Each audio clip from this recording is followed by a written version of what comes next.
So, next, tell the story, the fourth phase of strategic planning. So a couple different stories. Like I said in the beginning, this is my absolute favorite part of this presentation because I feel like, number one, if I had a button and I could change anything in the workplace, it would be around communication. Because number one, I think most people and most organizations are terrible.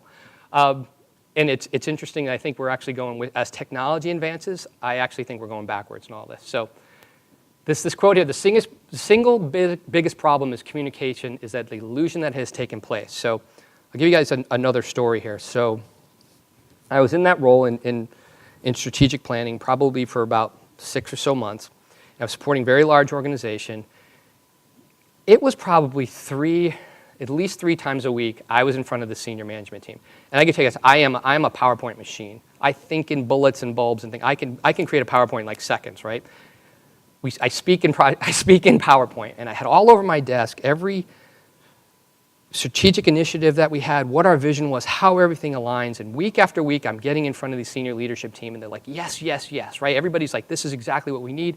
It was great. So I was feeling very good about my role. I was feeling really good about my job and everything we were doing.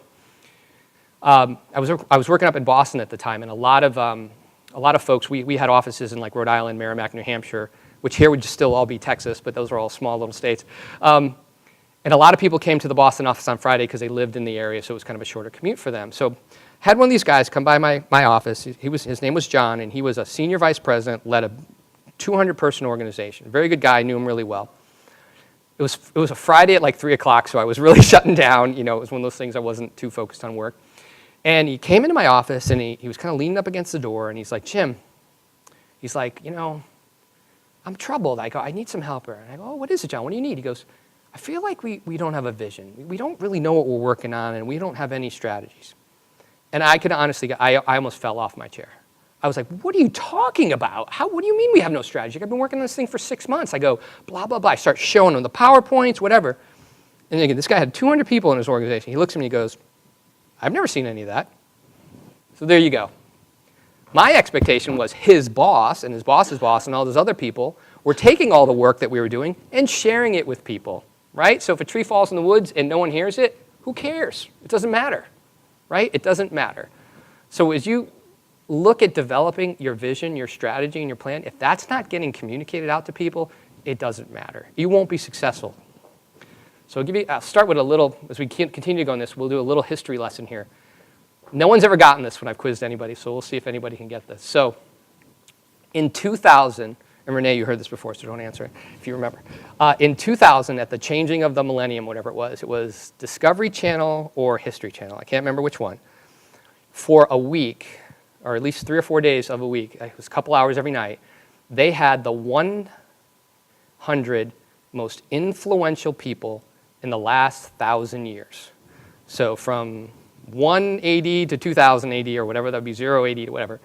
1,000 years, 100 most influential people. So it had all your dictators, your inventors, your brilliant minds, had all this. But the number one most influential person in that 1,000 years, does anybody know who they said it was? Mother Teresa. Mother Teresa? No. Hitler? No. He was there, though. Both of them were there. That's good. Well, good for Mother Teresa. Who? Confucius. No. Good. Einstein. Nope. Gandhi. Nope. Aristotle. Nope. But all brilliant minds, right? We'll leave Hitler out of this for now, but all brilliant minds, right? It was this guy. Anybody know who he is? Johannes Gutenberg. And what did he do? Right. So all of those brilliant ideas, all of these fantastic things, if you cannot communicate them, they're useless. Once this little device here was made, what's the first thing they printed? The Bible. Christianity spread around the world. And what followed it? Literacy. People learned to read. They had something to read now. Reformation, revolutions. Ideas can be spread. Was it Thomas Paine, Common Sense, up in the Boston area, right? Rallied people to rebel against the British. I bring this up because to illustrate how, if you look at the development of humankind over time, if this guy didn't invent this little device here and able to get ideas out there, who knows where we would have been? It shows you how incredibly important communication is. Now I'll flip this to what I was saying earlier. I feel like we're going backwards here. I feel like technology is actually hurting us here. Has anyone ever heard of this game, 52 Pickup? Maybe this could have just been my father. Okay. All right, good. So what? It's a game you play once, I'll tell you that much. So 52 Pickup, for those you don't know, and I remember my dad doing this to me, you take, hey, you guys want to play a card game? Yeah. And you take a pack of cards and you go, it's 52 Pickup. And you go, how do you play? And you flick the cards all in the air and you go pick them up. Right? In my mind, that's what communication has become. I get inundated with everything, and people are like, well, you figure out what's important. Renee and I were talking earlier. I get inundated, as I'm sure many of you do, with teachers and coaches and advertisement. I get home from work. I've got like 75 emails to go through after I just went through 1,000 at work. We've gotten to a point with communication, we're just blowing ideas out there, and we can't tell what's important anymore. Back then, they were only spending their time printing things that were important or someone was paying for. So it's something we have to think about when we look in the modern times of how we're telling our story. So if we look at our strategic plan, bringing it back to what we're focusing on, a strategic plan, we need clear and simple messages to summarize the story. The vision, why it's important, how it will influence our work, how you, I'm assuming if you're working with us, can be involved and contribute, and it needs to be positive and action-oriented.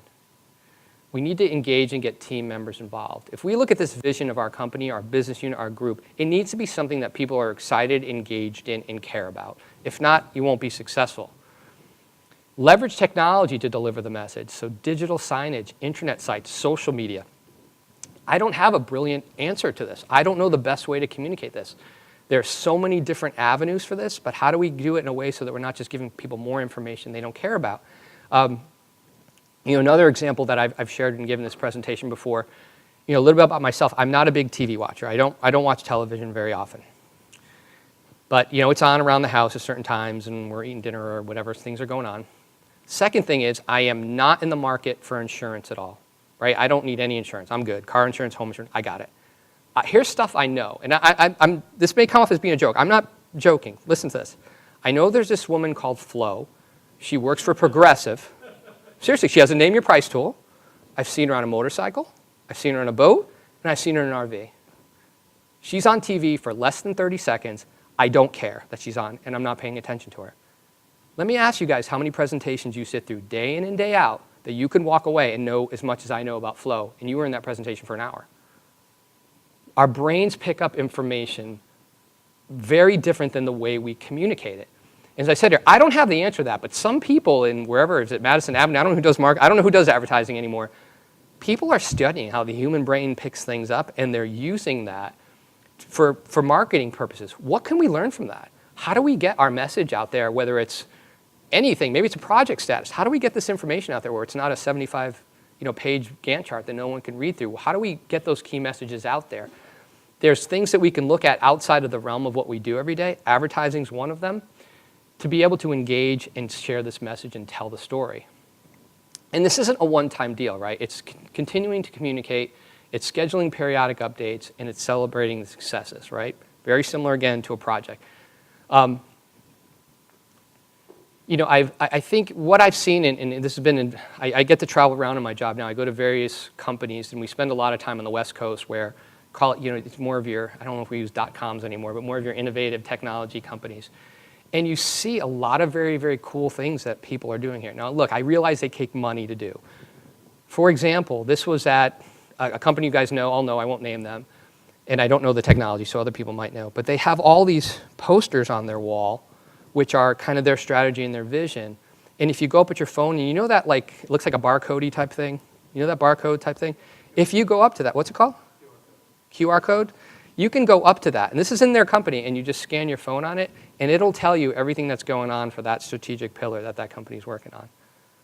Right? How cool is that? Like, again, we can't get that in my company. I don't have the money to do anything like that. But it's things like that, thinking creatively, how we get our message out. If achieving our vision is going to depend on all of our people being aligned and working towards that common vision, telling that story and communicating is absolutely essential. So, this one's pretty simple from when I think about this from a project management perspective. I think of my stakeholder analysis. Who are the people that I need to communicate with? What do they need to know? When do they need to know it? What are their who's for me, who's with me, who's against me, what's that whole base look like? And then ultimately my communication plan, how am I going to get this information out? It can't be something that we say, here's our vision and mission, and here's our vision, here's our strategic initiatives we're working on, and not update people on that. People need to know how we're moving forward. They need to know if that plan's changing.